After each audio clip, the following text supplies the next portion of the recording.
boys and girls from the Lilac Room. This is Teacher Veronica again, and today I have our surprise box. Here's our surprise box. I have something inside of it. We've used this before in class. And in this box, there's something that's pretty small.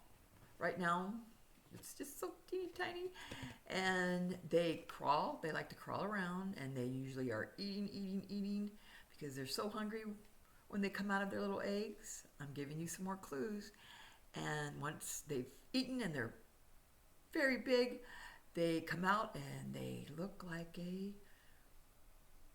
butterfly. What do you think they are? I'm going to give you a few seconds. I think I heard somebody, and they are, yes, they're caterpillars. Look at these caterpillars. Can you see them? They're inside of here. They look big probably because on the screen, but they're not very big. We'll have to measure them. Let's count how many we have in here. We have 1, 2, 3, 4, and 5. There's one at the very, very top up there.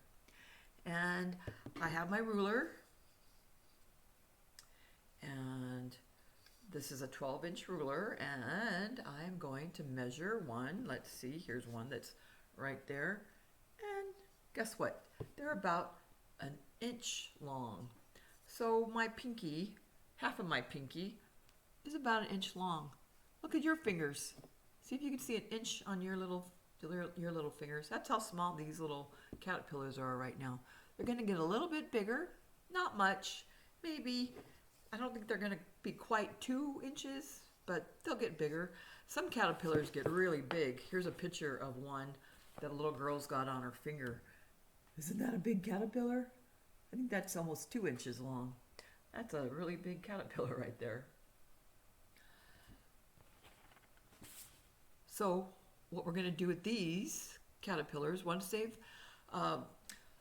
finished spinning, so they after a few days they'll start to spin their cocoon or their chrysalis around them, like a little hard little shell. And then I will take the lid off of this container and I will place it onto our little holder, and the chrysalis will hang down. They'll all hang down, and then I will put them inside of our little net cage that we have right here. I'll stick them inside of there, and about 7 to 10 days they will come out and they will become butterflies. We'll be able to see them.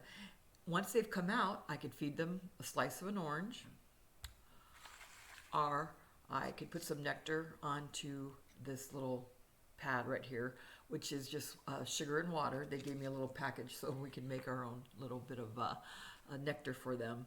And then that's what's going to happen. So before I leave, I wanted to show you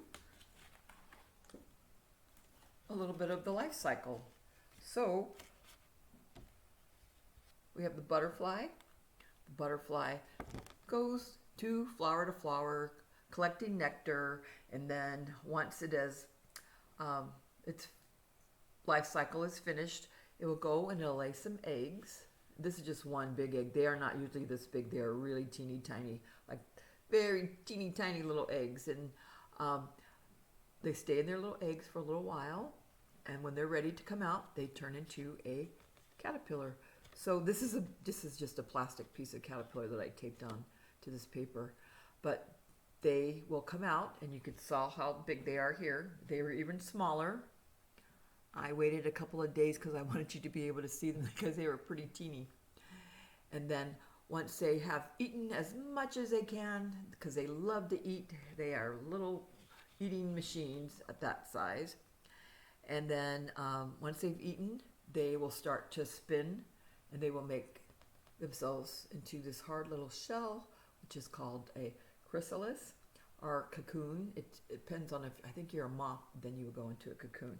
So that's part of the life cycle of the butterflies. And then when it comes out, it will be this beautiful color of red and orange. I think here's a picture of one.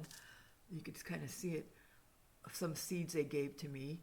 And I'm going to probably try to plant some of these seeds, but I don't think they're going to grow before the butterflies come out of their chrysalis and turn into a butterfly. But I will plant some, and I'll bring them to school, or I'll start to show you as they start to grow.